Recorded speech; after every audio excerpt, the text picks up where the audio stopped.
Welcome to the Derek Diamond Experience podcast, where every week I take a look into the world of film and television with those who have lived it and experienced it. I am your host, Derek Diamond, and coming up on today's show, you'll be hearing my conversation with filmmakers Jen Bagley and Mary Hewey. They're here to talk about their documentary, Jack and YaYa.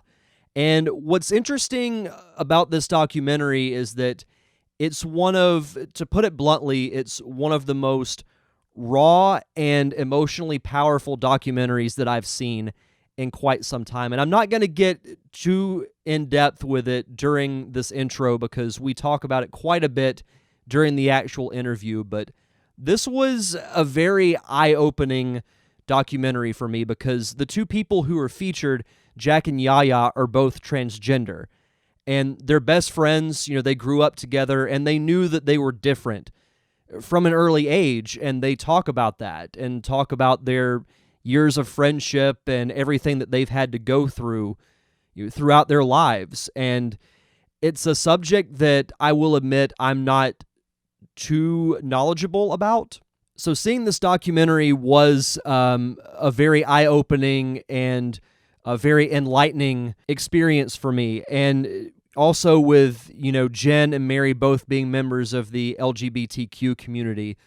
And plus, June is Pride Month, so I wanted to do something to kind of tie into that because, and I don't want to get political on the show because I like to use this show as a distraction and not really bring that type of stuff into the podcast because we hear about it so much through any other, news outlets or whether it's on social media, Facebook, Twitter, things like that.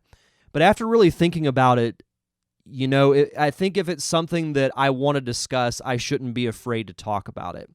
So I'm not saying that I am going to start adding political elements to the show because that's definitely not going to happen. But topics like this that still have to do with film, but with deeper stories like this one. And hopefully in the next few weeks, I'm working on getting an interview with a filmmaker who's also a psychotherapist. So I think talking about film as well as mental health, especially with everything that's going on right now, I think is super important. And mental health is something that I've been really high on over the last 2 years. So hopefully that will happen, but we're going to have a very interesting few weeks here on the Derek Diamond Experience, but all the mental health stuff is for another time. Today, we're talking about Jack and YaYa with Jen Bagley and Mary Hewey. Fantastic conversation. Hopefully you guys enjoy it. Like I said, it was a very eye-opening conversation and a very eye-opening documentary for me. So I hope you guys have as much fun listening to it as I did participating in it. So without further ado, here is my conversation with Jen and Mary.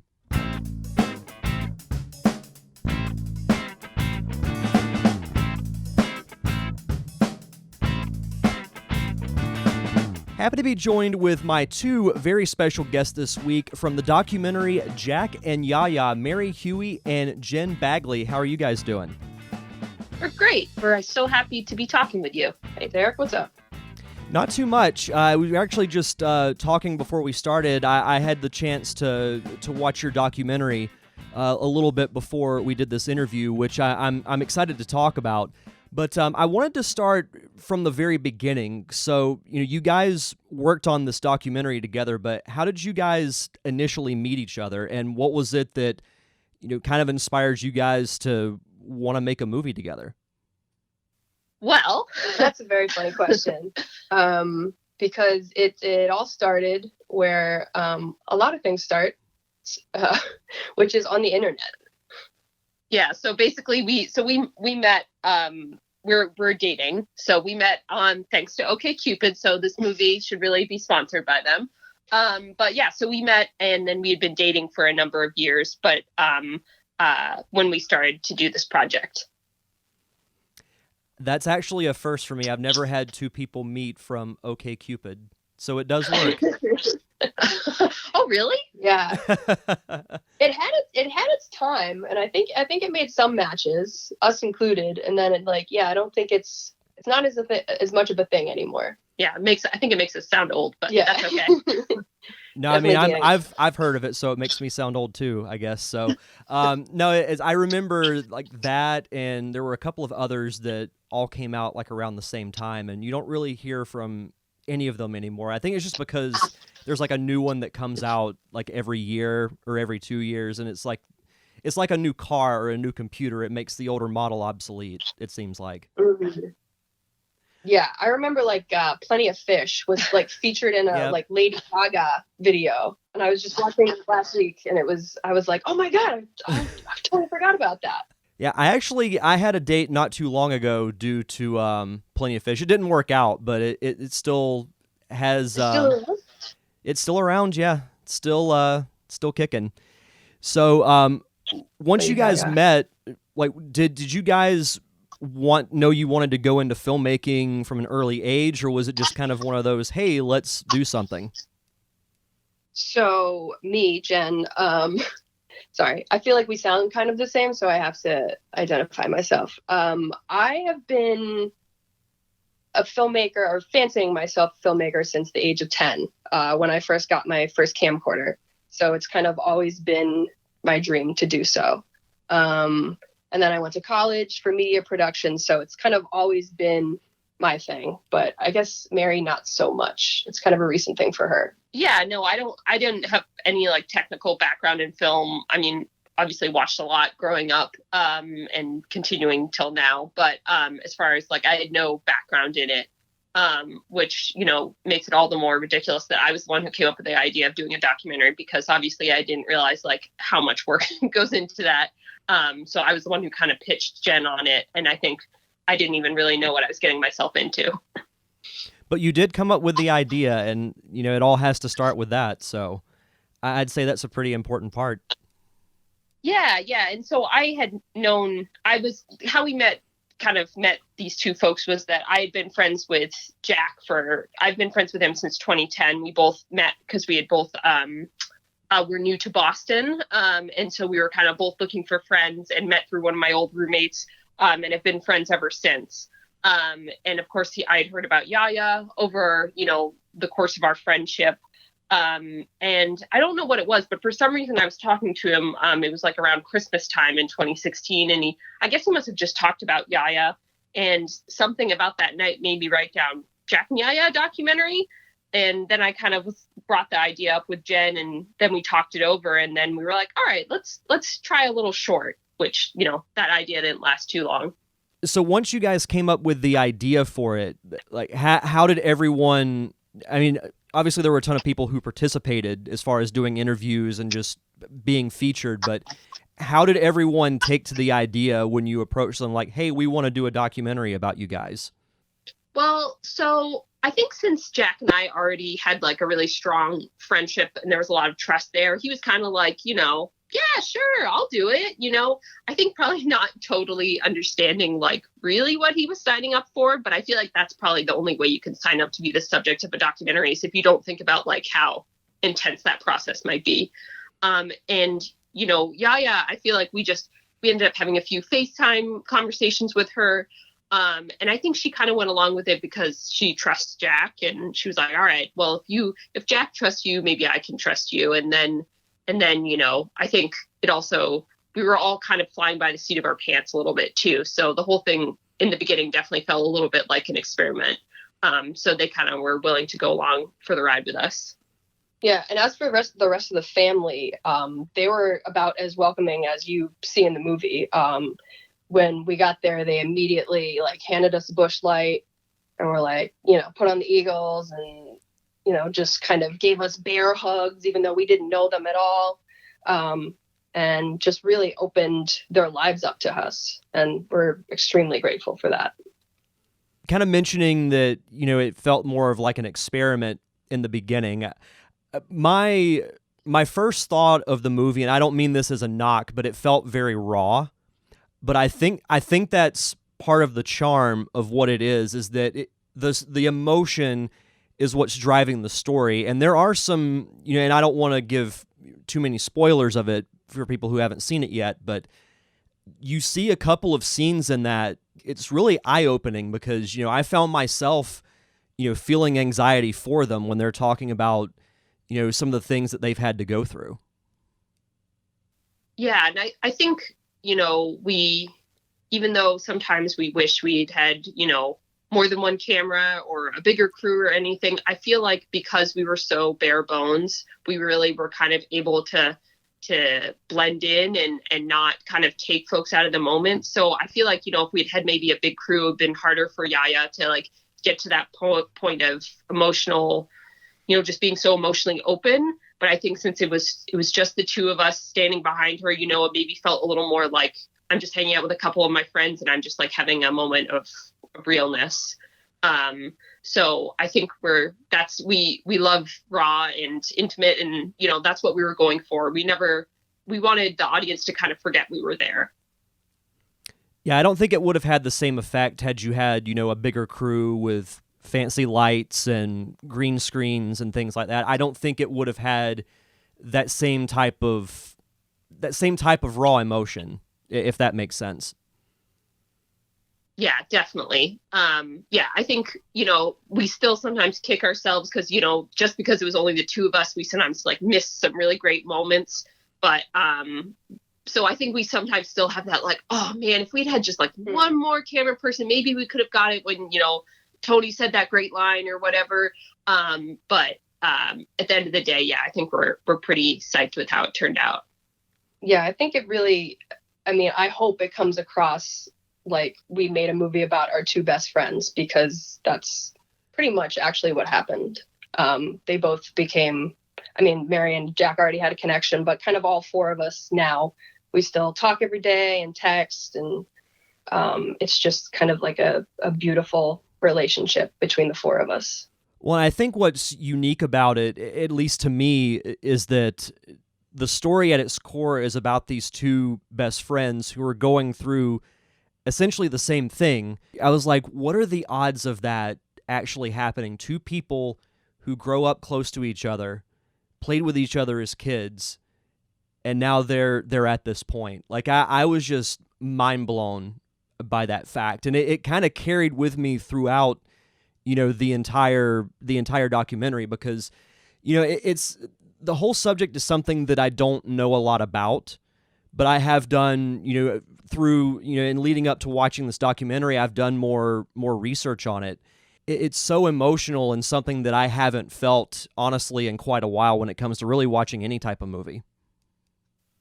Oh, we're so glad to hear that. And, I think we made the film hoping, that we'd be able to connect and, have the story connect with a range of different folks, right? We wanted people who have never, who are maybe new to trans issues to feel like this is a way to learn, but we also wanted to make it for people in the LGBT community to also feel seen. So it's really fun to get all the different reactions and, takeaways for folks. So we're so glad that you felt like it was a good experience for you.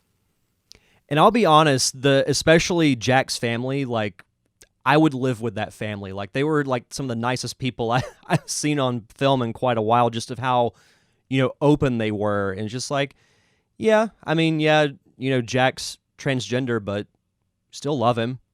I think it was Jack's uncle who used the quote, "All you need is love." And that was what, that to me was one of the most, like, it was short, but one of the most powerful quotes of the whole thing. Yeah, their families really are just like extraordinary. There's no experience like it, and I feel like it's kind of changed both Jen and I, and like the way that they just can like love so deeply is really, really inspiring. And I feel like it's also kind of an interesting moment to be talking about their family too, because they're kind of, a working class family, which I think, you could look at them and easily think, okay, these are probably going to be folks who might lean more toward the right, maybe, Trump supporters, right? But even, it kind of shows kind of the complexity that sometimes, it isn't just what you would assume these folks would think, right? They love their kids no matter what. They love their, or even not their kids, right? Anybody who grew up in their circle was family. So I think that's also kind of been a point that we've really enjoyed, is kind of, pushing folks to think about like who they think can be an ally.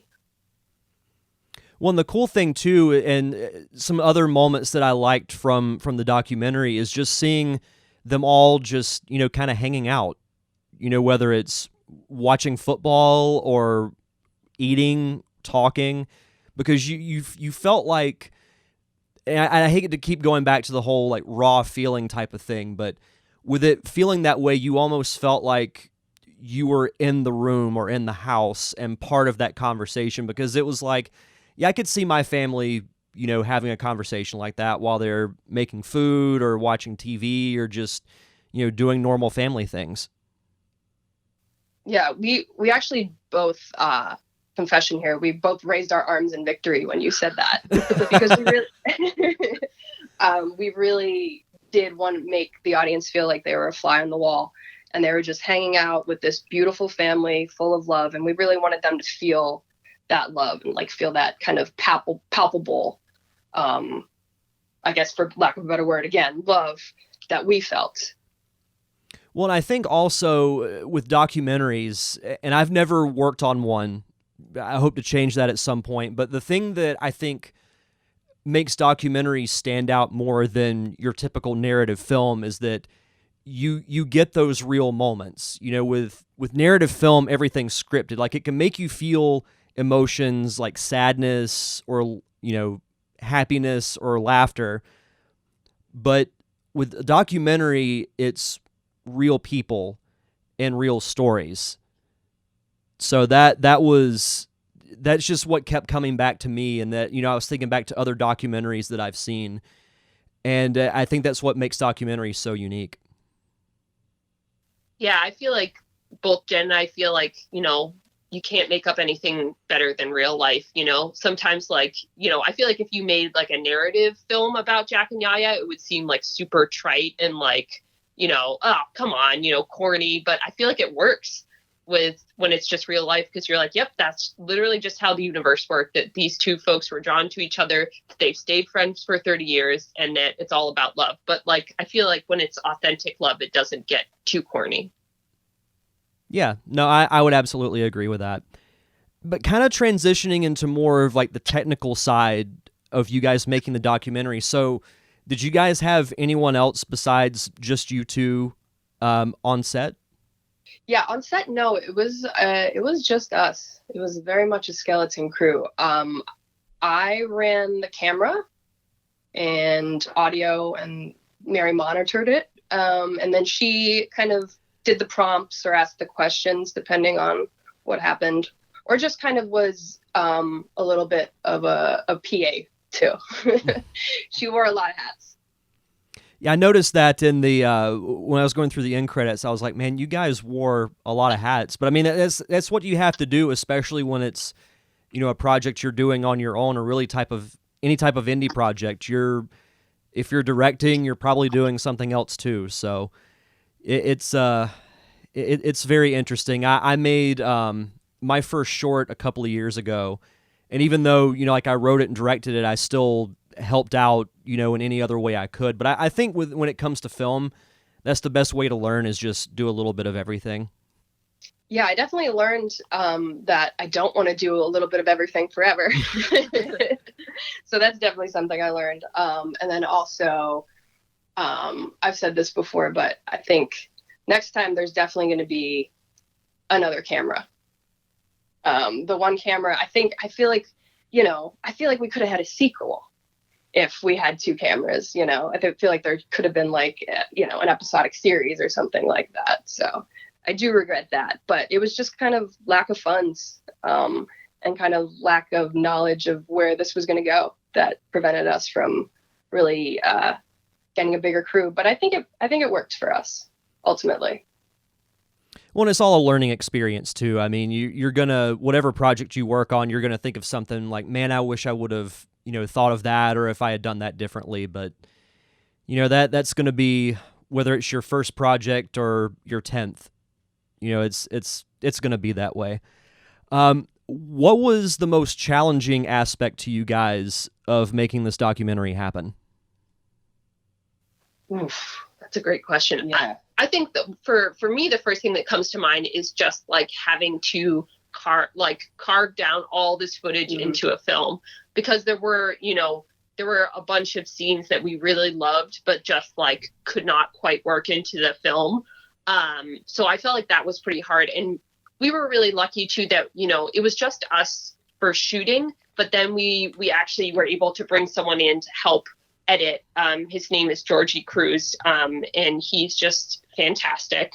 And we actually found him through another internet success. We just put an ad on Craigslist, and apparently his friend sent it to him. So thanks, Craigslist. But he came in and really gave us this like super necessary outside perspective, because I think we got like so far deep in it that we couldn't see like what spoke to an audience and what just kind of what was stuff that we just liked. So I feel like that was the hardest part, and the most kind of like heartbreaking part was having to kind of like, cut some of our favorite scenes. I was going to say the exact same thing. Great. I will say the second thing that I was not expecting to hear on this interview was Craigslist. First, OkCupid, now Craigslist. So it's like the old school internet helped make this documentary happen. So I know. I love it. The kids are going to turn this off. They're going to be like, what? What's Craigslist? No way. But yeah, you bring up a great point, because bringing in someone that didn't have anything really to do with the project to have, that fresh perspective on it, to put it together, like they'll see things that, you won't if you're the director or the writer. It's essentially like you have in your mind how you think it will look, but then someone else can come in and say, yeah, that works, but this also might work too. And then at times it ends up, being better than how you originally thought of. So I think that's good that you brought on an extra person to edit. Yeah, it was just like, we still have like, there's like, I don't know if you remember this scene, but Jack's talking about his grandmother watching the Rosie O'Donnell show and how he kind of used that as a gauge of like whether she would accept him if he came out, at the time when he identified as gay. Jen and I used to hate that scene. We were like, oh my God, he takes forever to talk. He talks way too slow. Like, just get to the point, forget it. And Georgie pushed and pushed and pushed for that scene. And I feel like almost up till the end, we were still like, I don't know about this. To the point where we were mad at him, Yeah, just like, it's our movie. Like, we're going to do what we want, bro. But, yeah, he was right. And now, like, every time, I felt like almost every screening we had someone be like, what scene I loved was when Jack talked about his grandma. And we were all like, man, Georgie, you saw that. So I feel like there were a lot of those instances where he just like, he had the right perspective that we had totally lost. No, I would agree. I think that's one of the better scenes in the whole thing, because then it made me think back to, oh yeah, I forgot, almost forgot that even happened. Like, I knew it happened, but you don't really, it's one of those things that happened so long ago that you don't really think of it. Mm-hmm. But I liked the dynamic with Jack and his grandma quite a bit, especially when they're waiting at the elevator and they're trying to guess, which one's going to pop up first. And then, of course, she picks the correct one. And he's like, man. Because I love doing that. Even, like, occasionally now, I'm like, I wonder which elevator's going to come up first. So that made me laugh. She's, like, just the cutest human being. And her and Jack still, like, watch The Price is Right at the same time. Because right now he's out of work because of, COVID-19. She's just, like, the sweetest thing. She got really excited when she found out that, like, I guess, like, someone did, like, an interview, like, talked about the film on some local news channel, and she got, like, so excited about it. So she's just, like, the sweetest human on earth. She's also been, this is interesting, recognized in a supermarket because of the documentary. Oh, really? Yeah. It was just kind of like a serendipitous local thing. Actually, I think one of YaYa's friends had come to the premiere, which was in Philadelphia. And saw Dee Dee in the grocery and was like, look, I have goosebumps. Like, I just saw your movie, And then Dee Dee just felt like a celebrity after that. She's like, oh my God, honey, they recognized me in the grocery store. That's amazing. She's well on her way.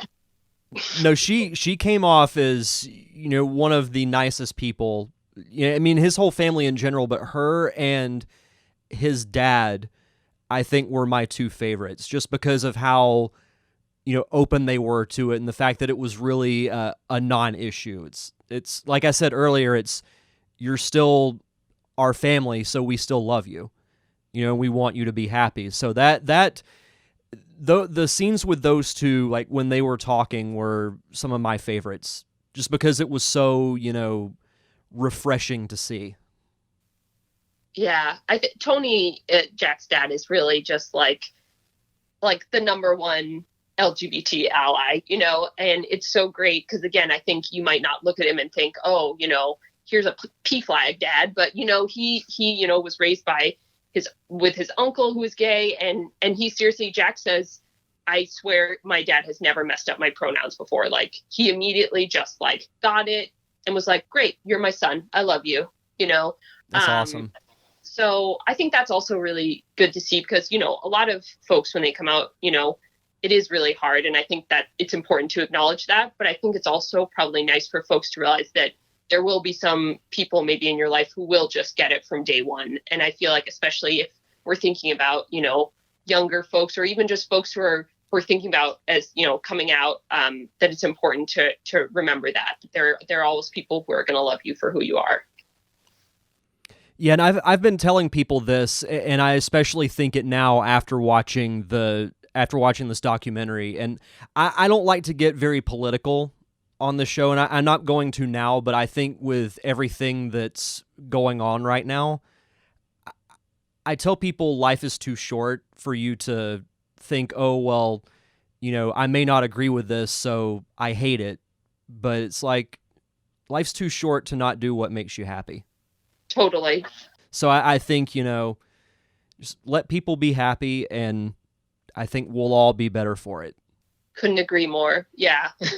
Yeah, I think the film really shows people being happy, right? Like, we don't gloss over the struggles that they have, but we also kind of just see them getting to just live their lives and like have like little random conversations and go to the pool at 4 a.m. at night. Just kind of like the joy of being trans and in the LGBT community. I think that's very helpful for our community to see. Yeah, no, I totally agree. So after you guys wrapped filming everything, was there anything in particular that had an emotional impact on you two? Oh, I feel like I'm like, what didn't have an emotional impact on me? I know. Both of us are like total emo babies anyway. Yeah. So yeah, we might have to take a moment for that. No, but I mean, I think I said this a little bit earlier, but I felt like experiencing the openness of Jack's family was really impactful for me. Just kind of like, I'm from like a very nice, but kind of like a reserved New England family, and seeing that, like, just like the openness and like the just bringing in anybody who wants to hang out with them. I think I carry that with me a lot. And I think that impacted me more than I thought it was. At the beginning, I was like, oh, they're, they like to party. It's always just like, drinking and hanging out. But there really is something deeper there. And it's about like just loving everybody so fiercely and just being welcoming to everyone. So I feel like I've carried that with me. Definitely. So as we start to wrap up here, I did want to ask, I know with COVID going on and everything, it's really impacted the film industry, but have you guys submitted the documentary to any festivals, and how has it been doing, or is it going to be available anytime soon for people to watch? Yeah, so we kind of did our festival circuit over 2019, and we had kind of been hoping to continue on a little bit longer, but with COVID-19, we felt like, all right, let's try and reach as many folks as possible. So we're very excited that the film will be streaming on Friday, June 19th. It'll be on Amazon, Vimeo on Demand, Gumroad, and Real House, all for rental. So we're super, super excited about that. Fantastic. What do you hope is the lasting impact of this documentary? I hope that people are moved to not just empathize with our community and trans folks, but also to take some action and, sign some petitions and make some calls, and really make sure that everybody is getting equal opportunities to live the life that they want to live. And I think another part of that is also that I hope members of the LGBTQ community who see the film also feel like we're doing their stories justice, and that they, feel seen and they feel the joy in this film. And while, I think it's important for us to also to talk about, the struggles and the challenges of being trans, that they also feel that this is a celebration of the LGBTQ community and the importance of those bonds between, what folks in the LGBTQ community, our chosen family, which I think is really important. That's fantastic. And last question, do you guys have any website or social media you'd like to plug so the listeners can follow you? Sure. You can follow us at on Instagram at Jack and YaYa Film. And we also have a website called jackandyaya.com. And we're on Facebook too. We have a Facebook page, and we're newly on Twitter. So don't let our small following scare you off. We're looking to connect with more folks. Please don't judge us. Well, you guys will have one more follow after we're done with the interview. So you'll be good. Thank you so much. No, and I will say in closing, thank you guys for taking the time to do this interview, and thank you for the opportunity to watch the documentary. It's honestly, and I'm not saying this just because I happen to be talking with you two, but it was one of the most raw, emotional, and enlightening documentaries that I've watched in quite some time. So thank you. Thank you. We're so glad you enjoyed it. Thank you, Derek. That's pretty much exactly what we were going for. So we're going to have a big old drink after we hang up. Have some Busch Lights. Exactly. Thanks again to both Jen and Mary for coming on the show to have that really fun and really enlightening conversation. Be sure to check out their documentary, Jack and YaYa, which is available on Amazon Prime and other streaming services starting Friday, June 19th.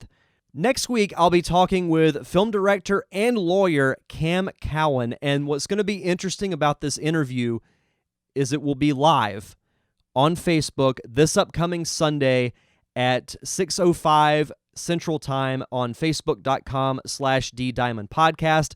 I've never done a straight-up live interview before, so it's going to be very interesting to see how this goes. It's going to be kind of a trial run, so we'll see what happens. But I do hope to do other live interviews in the future, because starting next week, my schedule is going to get a little bit crazier because I picked up a side job hosting trivia at different bars around town here in Pensacola. I'm going to be doing that, I know for sure, every Tuesday. I might be doing it on Mondays as well, so I might be doing interviews on Sunday evenings, either live or pre-recorded, or maybe, some other time during the week if I can fit it in. But it's going to be a very busy time, but we're still going to keep the show going. Hopefully have some more fun conversations over the next few weeks. But if you want to check out past episodes of the podcast, you can do so on Apple Podcasts, Spotify, really anywhere you can get podcasts. Just search for The Derek Diamond Experience. And if you could, leave a review. The more reviews I get, the more visible I become to the podcasting public, which means more exposure for the show. You can also follow me on social media. I'm on Facebook, Twitter, and Instagram at DDiamondPodcast. And of course, thank you to my close friends, the Unicorn Wranglers, for providing the theme music for the podcast. You can check out all their music on Apple Music, Google Play, and Spotify. That's going to do it for this week's show. Enjoy the rest of your week. Have a safe and fun weekend. Thank you for tuning in to another awesome episode of the Derek Diamond Experience. I'm your host, Derek Diamond, and we'll see you guys back here this Sunday on Facebook Live.